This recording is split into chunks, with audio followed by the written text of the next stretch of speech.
Welcome back to another top 10 list. This week we are breaking down the top 10 Netflix original series ever.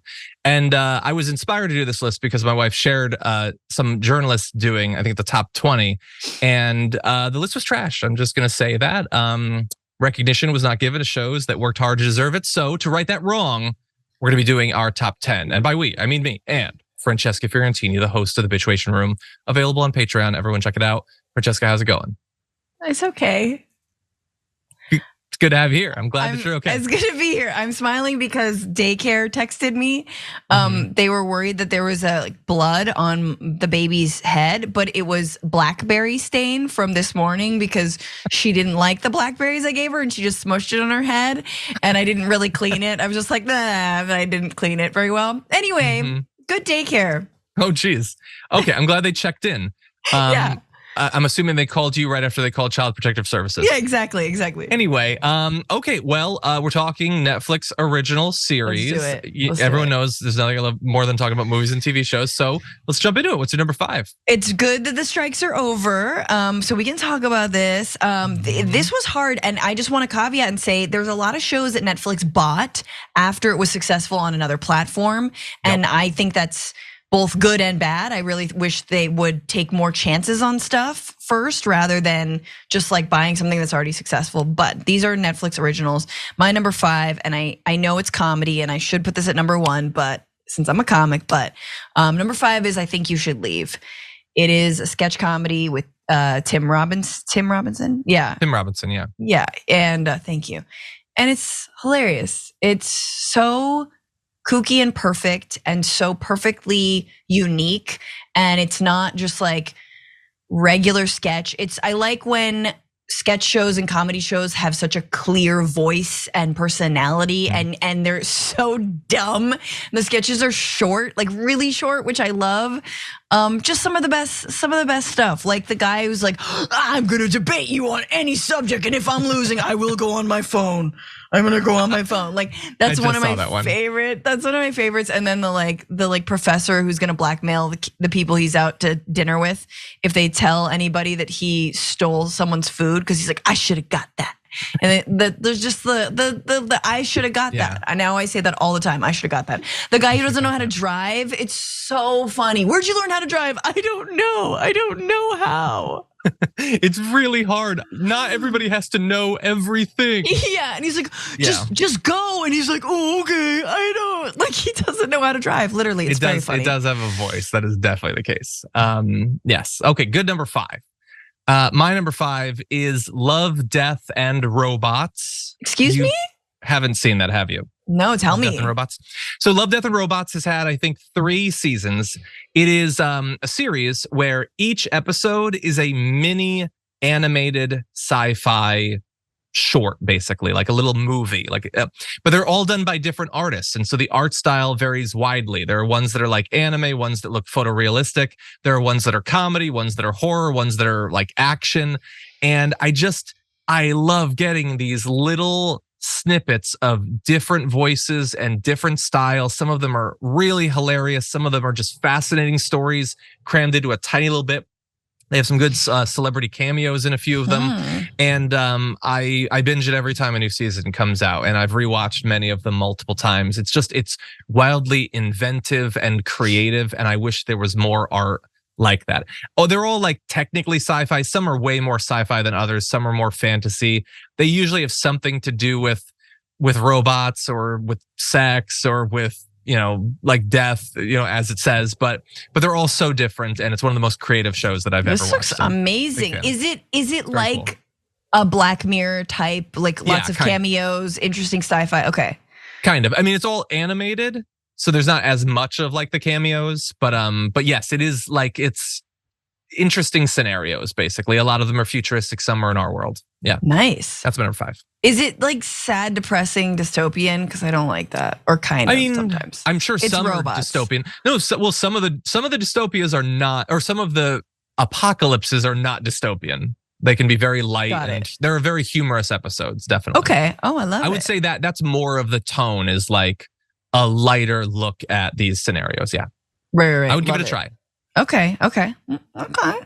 I'm gonna write it down. God, mine are so predictable. But my number 4 is The Crown. I love The Crown. All about Queen Elizabeth, from her youth to her young adulthood to being a crotchety old lady. The Crown is just an excellent drama. It's just so well done. And I don't care about royalty and the British crown at all. But I am riveted by this show. Especially the early seasons are super good. And I'm just like watching Charles grow up, like understanding like his backstory, understanding her husband, whose name again, the dude, the guy, the thing. It's just all really good. It's just actually masterfully done, and it's not like a biopic where it's just sort of going through the motions. Each episode has a theme that they explore, and you don't like the royal family. You're not like into the House of Windsor. It's like really dark and also they sort of float above the turmoil inside of England and in the UK. Kind of needlessly, meaning like here you are in this like BS world. Anyway, I just, it's so well done. Like the Maggie Thatcher stuff, John, like what's her face? Gillian Anderson plays Margaret Thatcher, and she is incredible. I have heard that. Incredible. So yeah, I love The Crown. I know it's won a million awards, and I think the finale just started, I think. Yes. Yeah, I haven't. Arlene has watched it a little bit. It's the sort of thing that's difficult for me to watch, and in particular now, while I was already like, I wasn't just apathetic about the monarchy. I would say I was suspicious of it. I don't know. I watch Suits now, and so I have to say I'm on Meghan Markle's side of this whole thing. So is The Crown. The Crown is very much on Meghan Markle's side. Wait, they've gotten to that? No, they haven't. They haven't gotten to that, but it is not a glowing portrayal. Okay. It's awful. Okay. Interesting. It is a bad portrayal, but it's good. Yeah. Okay. Good. I know. John, it's a quiet show, so you don't. It's not like going to be loud. So it's a baby. For the baby. That's true. My number 4 is the opposite of it. It's a loud show. It is, everyone who was watching this knows this is going to be the list. It is Dark Crystal: Age of Resistance. You've said this before. I have talked about this before. People probably thought it would be higher. I love, again, the creativity of this. It is a prequel series to the 1980s dark fantasy, The Dark Crystal. It is all puppets. There's no humans. It has an amazing voice cast. Everybody is an amazing voice actor. The puppetry is so well done. I find the story really interesting. They're incredibly endearing characters, and I cannot believe that they canceled it without giving it a second season. And I just hope to this day that Jeff Bezos will buy it or Disney will buy it and they'll do another season, because it is so good. And I don't know, it makes me mad at people that they apparently didn't watch it more because it's puppets or whatever. Like, what is wrong with us? But really well done, right? Shows of islands of hot people banging or whatever, but you can't watch one show about puppets fighting. Banging, yeah. I mean, if it were a puppet reality show, Puppet Island. Yeah, Puppet Island, let's go. Yeah. Puppet Island and then like : get stuffed. But anyway, I was gonna say who pulls your strings, but like get stuffed, like that. It works. But like, or like what pulls your strings? See, what pulls your strings? We should make the show. Yeah. What pulls your strings is much more like the mole puppet edition, where it's like, kind of sneaky, but yours is like your get stuffed. Like, obviously that's very sexual. Obviously. Anyway, that's my number 4. Love it. Hope to someday see more of it. I should watch it. God, both ours are so different. I feel like mine are basic, and I know why you disagreed. Mine are probably all the ones that like normal people like. Probably. What's your normal person number 3? My normal person number 3, which actually took me a while to get into, because unlike John, I'm not a big sci-fi person. I don't love it, and I felt like the acting on this was a little. I just couldn't. It was too much of a try-hard show. But Stranger Things is my number 3. It took me a very long show. I know. I started watching it and I gave it up because I was like, I know you're trying to do Goonies, and I just let's watch Goonies, But then I truly pushed forward, because by like season 3, people were just like damn, this is good. And I was like, all right, let's get past, the girl with like a really big head and a weird squanch face. She's an incredible actress. Let's get into the characters a little bit more. Squanch face is a great actor. Who's the squanch face now? I don't know her name. She's very adorable. She's great. She's the main girl character. Oh, you're 11? No. 11's perfect. Wait, are you talking about Winona Ryder?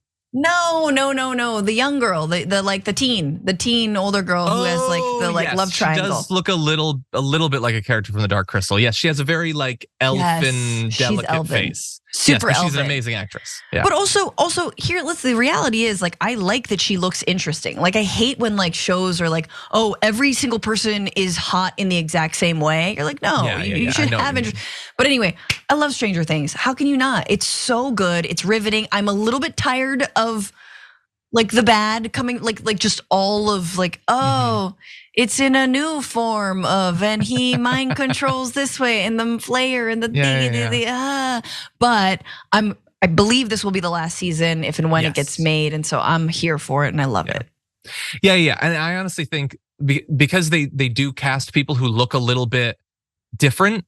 For some reason, it makes it seem more like it's from the 80s. I don't know why. Maybe because Hollywood was more likely to do that back then. Yes, Sigourney Weaver gets cast in Alien. Can you imagine a sci-fi horror thriller of a woman versus aliens, looking like Sigourney Weaver now, like ripped, like chiseled jaw, just like no, they would cast like I don't know 100%. Whoever, someone Instagram small, exactly. Yeah, no, good point. My number 3 is our first crossover. It is I Think You Should Leave. Which I really want to put it higher up on the list, but there's just 2 series that are too good. But I will say there have been 3 times in my life where I have laughed so hard that I was worried that I would die. And one of them was, admittedly, I was very high and Brett put I Think You Should Leave on outside on a projector. And I laughed so hard and so long that I'm pretty sure I ruined the gathering. People could not pay attention to the show because if I was on fire, I wouldn't be able to put myself out. I was laughing so hard. Which sketch? I don't remember. It was the first season, but you were very high. I was very high. No idea. His sense of humor it's funny because I've watched his time on SNL and it just was not the right fit. He wasn't able to do the sort of sketches that he wanted. There's 1 or 2 that clearly he wrote that are good. Basic, yeah. But it's very different than SNL. It's take a scenario, have a person do some social faux pas, and have them be completely unwilling to back off of it. And almost every sketch is that. And you combine it with his physical comedy and the way that he does voices and everything. And it's not always funny. There are sketches on that I don't like at all, but some of them are just so deeply funny. Was it the first one when he's in the haunted house and he keeps asking like about ghost come or whatever it was? I like that. That was so good. From the first season, just trying to like open the door the wrong way. I liked when the game show with the characters coming out and hitting the contestants. And in the most recent season, the Darmine Doggy Doors sketch, when he talks about the pig monster that came in through his doggy door, it kills me. They're just sketches that are so good, let alone some of the classic ones like the Hot Dog Man and others that I'm probably forgetting. So it's the best comedy other than stand up available on Netflix. So I had to put it there. It's so good. Yeah, and it's so weird. Like, I'm glad they gave someone a little bit different and weird, like an opportunity. And again, like the testament to like, this is someone's vision and it's really important rather than like what happens in Hollywood often, cause I know. No, but it's like executives, there's too many execs in the kitchen or too many names on the thing. And it's like no one person's vision is able to just like shine. It's all like, done to death and like written and rewritten and like too much star power and whatever. This is just like, no, let a person do a fun thing in the way they want to do it. And there's a little bit of star power. There's like some of his alums from SNL have appeared. Yeah. But yeah, I gotta spend like Safari Flap Fedora, so good. Carl Havoc is really good. But I remember the one that he admitted. Which one is that? The guy with the With what was it, like the test crash or the crash test cars or testing cars or something like this? Yes. Okay. But the one that killed me, I think, was Coffin Flop. It went viral on like YouTube. It's the dude who's like, his show is people falling out of coffins and half of them are naked. It's just it can incapacitate me. It's so funny. So anyway, I'll move on. I could talk for a long time about the show. Everyone needs to give it a try. Watch it again. It is very specific. It is a very high chance that you will not like the show, but if you do, it might kill you. So anyway. Yes. What's your number 2? God, speaking of. My number 2, interesting that this is number 2, but because it was number 1 up until this last year, but Squid Games. Squid Games is number 2. It is a perfect show. It is perfect. The people who worked on it and the creator, whose name I'm forgetting now, did not make nearly enough money. So it feels bad that I'm giving Netflix any kind of credit for this, or Squid Game, not games. They needed more money. Like I remember the whole strike thing revealed like just like how horribly Korean filmmakers and writers, he signed away all his rights, John. He doesn't get any royalties, no nothing. It was just like, he just took like a watched show. Yeah, he just took a fee. Hwang Dun-hyuk is his name. I'm pronouncing that wrong, I'm sure. But like, he should make $100 million off of that. He really should. He made them more than that. So, and we did remember we did our top 10 about how much we love Squid Game and what we love about it. No, it's a perfect series. It's excellent. I can't wait for more. And I hope he gets more money and that all the actors and cast and crew get more money. Yeah, it's so good. Like, spoiler alert, it's my number 8. Although, wow, it should be in the top 5. It's so good, but I haven't watched it in a while, so it's easy for me to forget. I don't think it's perfect. There's a couple things that I didn't love about it, but some of its episodes are just so amazing. Like the marble episode. Yeah. Oh God, and the challenges are so good. I can't wait to see a second season of it. Yes, they did him so dirty on that. The acting, great show. Yeah, the acting's great. Some of those actors I would love to see in other stuff. Yes, great show, and it should probably be on my list. It should probably replace. Well, yeah. Now I'm curious what your 2 is. Anyway, well, my number 2. This was tough because I love both these series, and I have watched this series through at least 3 times, including just this last. We do it every year in October. Oh wow! It is The Haunting of Hill House. Have you seen that? No. Michael Flanagan. So Michael Flanagan did The Haunting of Hill House, The Haunting of Bly Manor, Midnight Mass, which is my number 11 probably, and the Fall of the House of Usher, which just came out and did really well. He does horror shows. But The Haunting of Hill House is about a family and a haunted house, and it is about addiction and trauma and how families relate and how they fail each other and how they come together. And it's a horror show at the same time. And the casting is so good and the characters are so amazing. And man, some of the scares are really good. It is just such a good series. It almost like is a curse for him because all of his series are good. But I don't know that he'll ever make a series as good as The Haunting of Hill House. It's only like 10 episodes or 8 episodes. And it is just so thoughtful. And there are a couple of twists that blow my mind that happen in that show. One in particular that just blows my mind. Amazing show that I think everyone should try. Even if you don't love horror, the horror is not that significant of a part of it. It's almost it's the That's why it's probably even scarier. Like it's always when it's like more of a thriller that like the horror gets scarier, in my opinion. This is more of like an atmospheric family drama that also has ghosts in it almost, but it's so of one family, not like different stories within. Well, so the episodes tend to focus on an individual member of the family's story weaving together.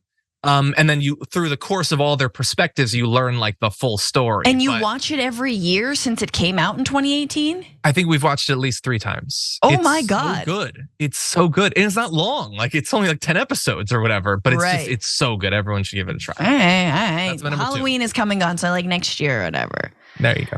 What's your number 1? My number 1. Wait, can I guess? Yes. Is it Bridgerton?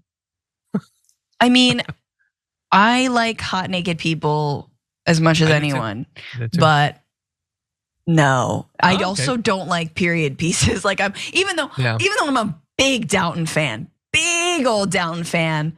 Couldn't get into Bridgerton. No, my number one, I gotta say, is Beef. I thought Beef was excellent.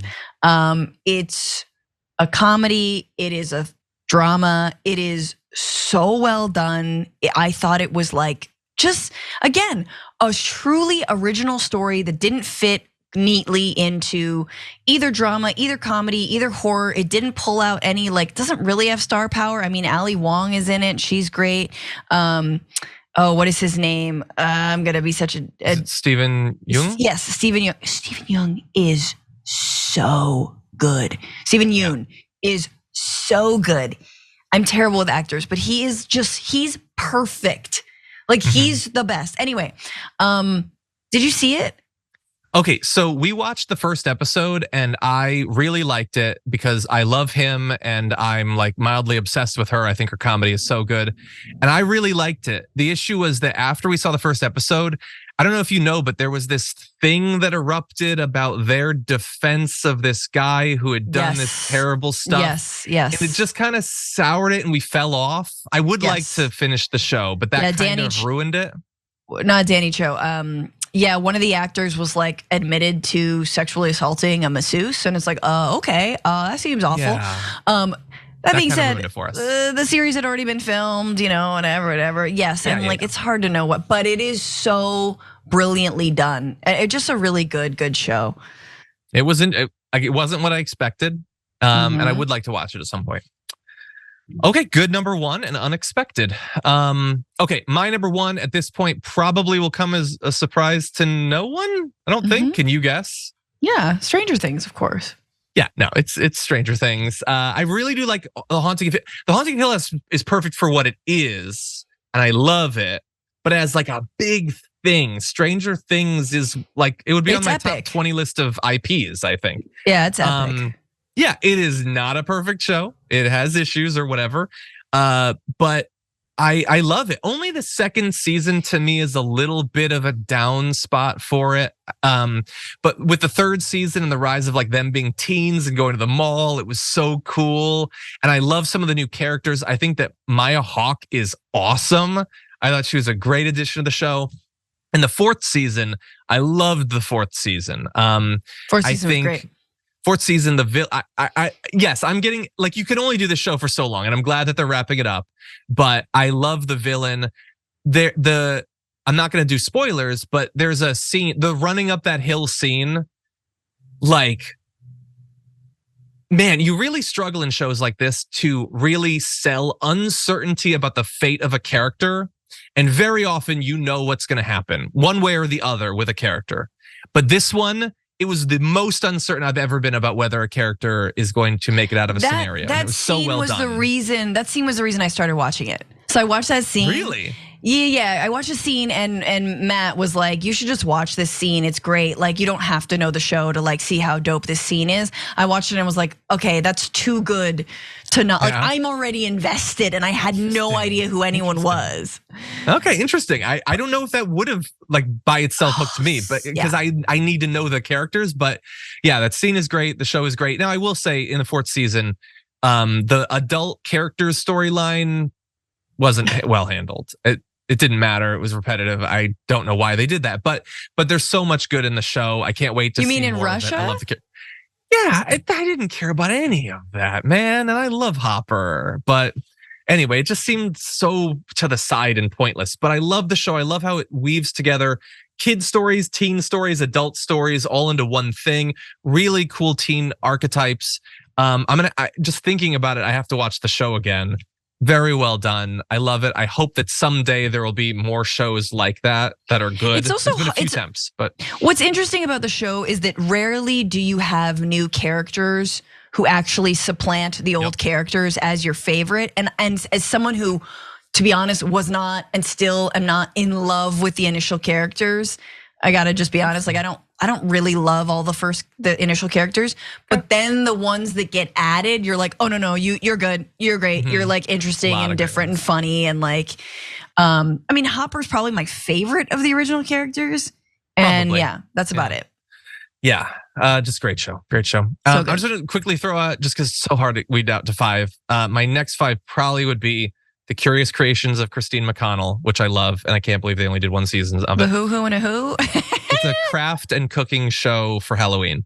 Arcane, which is one of the best animated shows ever made. Squid Game would have been on it. Sure. House of Cards, before we knew all the stuff, was so good. Canceled by proxy. It was so good. But then, and I love Kate Mara, and she's not in nearly enough stuff. And then probably Cobra Kai as the biggest guilty pleasure dumb show that I've really enjoyed. That wasn't originally Netflix. It was, but yeah, Netflix. It wasn't. Well, it's not in my top 5.